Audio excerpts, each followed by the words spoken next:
Hey guys, welcome back to Let's Play Xenosaga Episode 3. Last time, we made our way into this very strange little cavern. And before I do that, just note that this is the elevator we came up at the end of the last episode.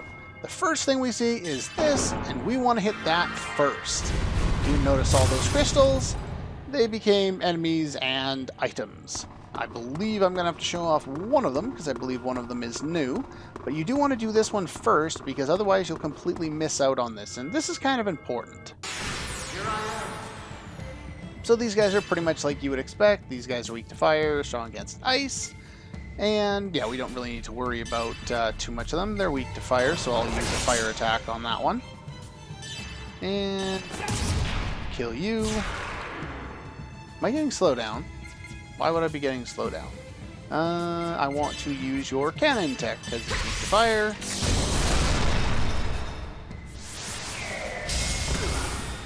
Go. I am getting slowdown. I'm going to have to fix that. Oh well, I'll do it and finish off those few enemies, and then I will see you in a moment. Okay, I think I fixed it. I'm not really sure why, but my emulator crashed shortly after that when I tried to change things, which it tends to do from time to time. I'm not too sure why, but anyway, it looks like it should be working all right now, or at least running through the battles on fast forward didn't have any problems. Anyway, once you've done that, you can come back here and reinitiate this. Go back to the situation was when we first entered the room. And I believe over here we can grab a crystal. Yes, and that's an anti-crystal inside of a crystal. Okay, sure, why not? That's fine. Now, we need to hit this one first, and next we'll actually have a choice between one or two different, or I think there's actually two different switches next, so you want to skip this path, go up here and take on this guy. Okay, enough of that.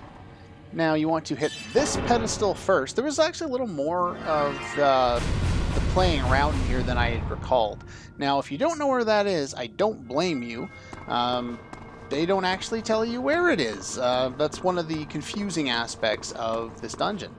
And like I was saying, there's a lot more to the puzzle aspect of this on this run through of it than I actually thought there was. For some reason or another, I guess I had forgotten. But anyway, either way, it's relatively straightforward now. Go. And before going up there, we can't actually do anything up there yet. We want to head down here, grab this crystal first, then hit that switch. Yeah. And that's got skill upgrade A, which I don't really care about. They're too small to do all that much in this game. And once you hit this one, you'll notice that a piece goes up there to finish our trail. However, you'll probably miss this the first time you play if you have no idea, you know, what that last one just did. But the button that we pressed over here, not that one, well, maybe it was that one. One of them. Maybe it was the one up there. I think it was the one up there. That one actually unlocks something on the previous floor.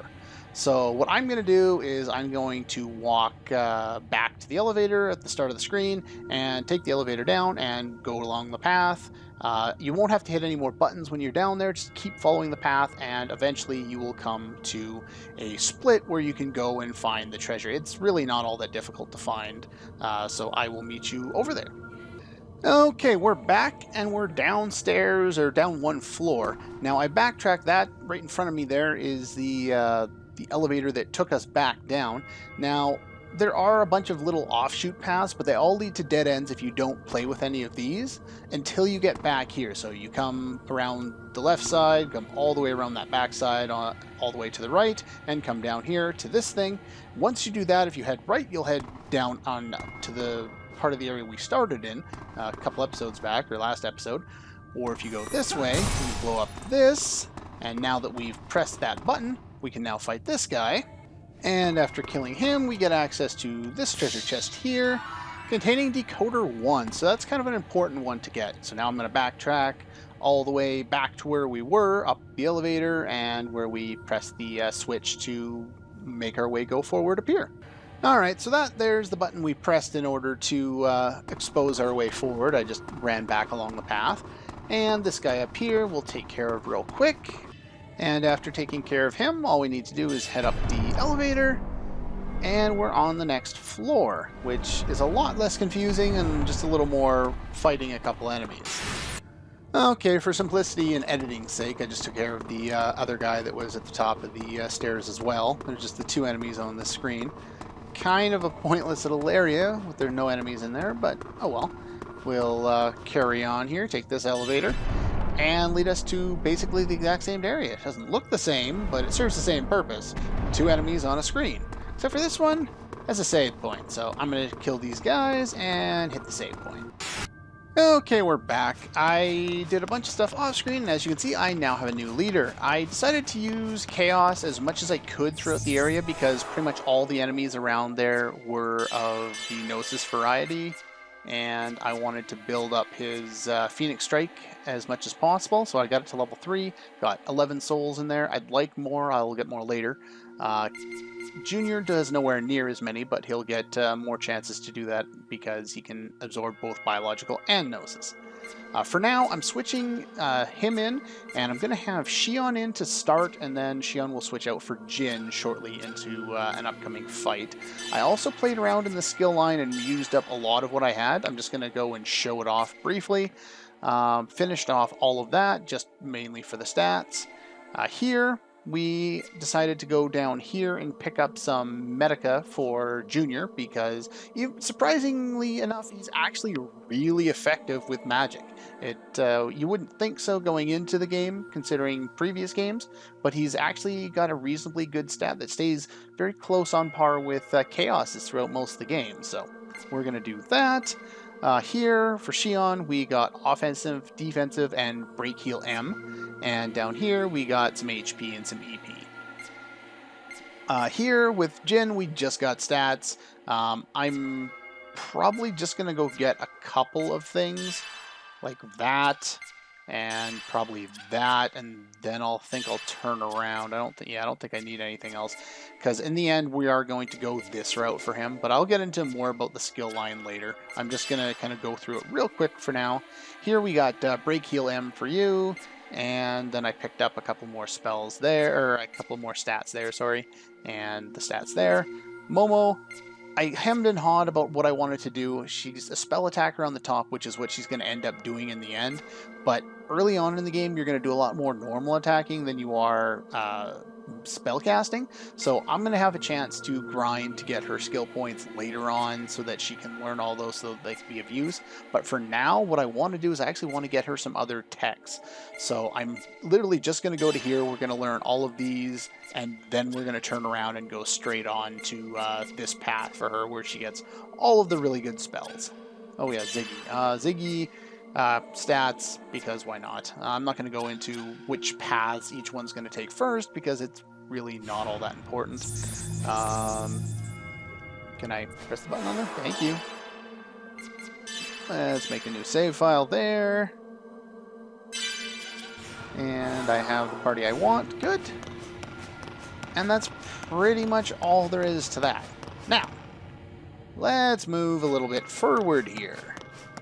Obviously, we can blow this up, which leads to a room which may look familiar. This looks to me a lot, or rather similar to, like, obviously it's a different terrain, but it looks a lot like a certain scene in Final Fantasy X. I'm not going to talk about it in detail, because I do intend on doing an LP of that game one day, though it's not coming anytime soon.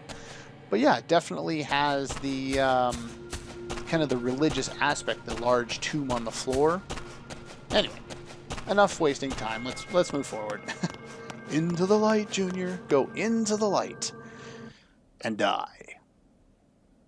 Or go visit a graveyard. It's what this is. Where are we? Did we come out on the surface? Apparently so. Man, how the hell can something like this be floating out in space? Magic. This is... What's up, Xion?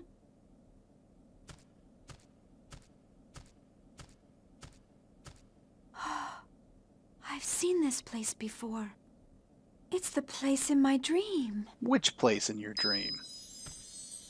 Oh, right, this one. Nephilim?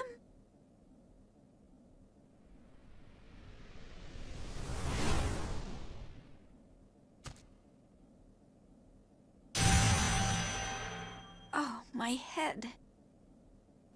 Okay, sorry about the couple of cuts there. I was trying to make this work for me so I could play the content properly, and it does play fine when you actually play the game on DirectX 11 hardware or software, and you can see everything fine without a lot of slowdown. It's just when I go to record that it seems to be a big problem. So all of the testing that I did to make sure that I could actually do this, probably should have tried it with recording on instead of not recording on. I didn't anticipate it was going to have that much of headroom problems with the frame rate. So unfortunately, scene's going to be a little bit dark today. Are you all right? What's wrong? I'm fine. It's nothing. Again, that's your catchphrase, isn't it? And with that said, we arrive at Rennes-le Chateau. Now, first things first, let's go blow some things up. Like that. These are all graves, by the way, so yeah, I'm a really bad person today. Let's go down here first. I believe this one just contains treasure. Item. Oh, hello. I don't want to do that, but okay, it's there. Yeah, that's a dungeon for later on in the game. It's actually a bonus dungeon. You don't have to go there, but we will be going there because the rewards are so worth it. Now, I don't think we can do much of anything back here. Nope, that's the way we came in, isn't it? Yeah, that must be the way we came in, though I thought we came in over here. But I guess I'm mistaken. I believe these contain nothing. Should probably stay around and wait for it, but there we go.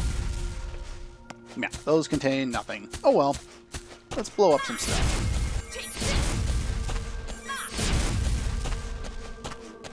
Bunch of rocks that blow up. And another grave that seems to be isolated from all the other ones. I wonder why. This one must be important.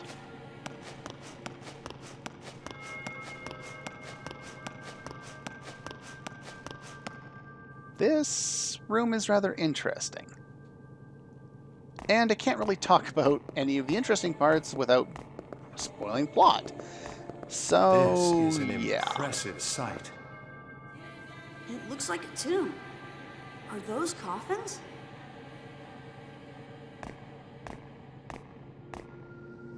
It's empty. Did some grave robbers get to it or something? I wonder. I doubt there would be grave robbers in a place like this.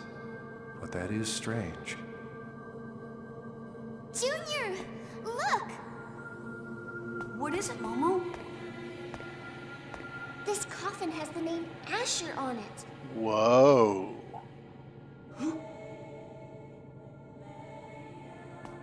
This one says Dina. If you recall, those are the names of our ESs. You gotta be kidding me. They're all ES names. And Junior says nothing of what that could possibly mean. Don't think you can talk to them all. Only a couple of them actually have any problems with them. I don't think there are any items floating around here either, so let's just head on up here. As we get closer to this, it should start to look very familiar.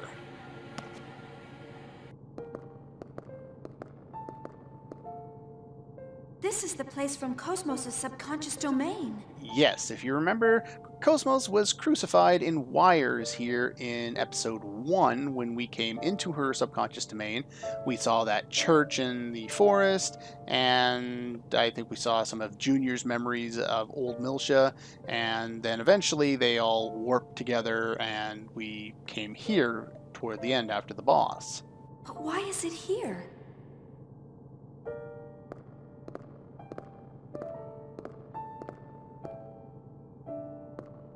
KOS-MOS, do you know this location? No, my memory contains no data regarding our current location.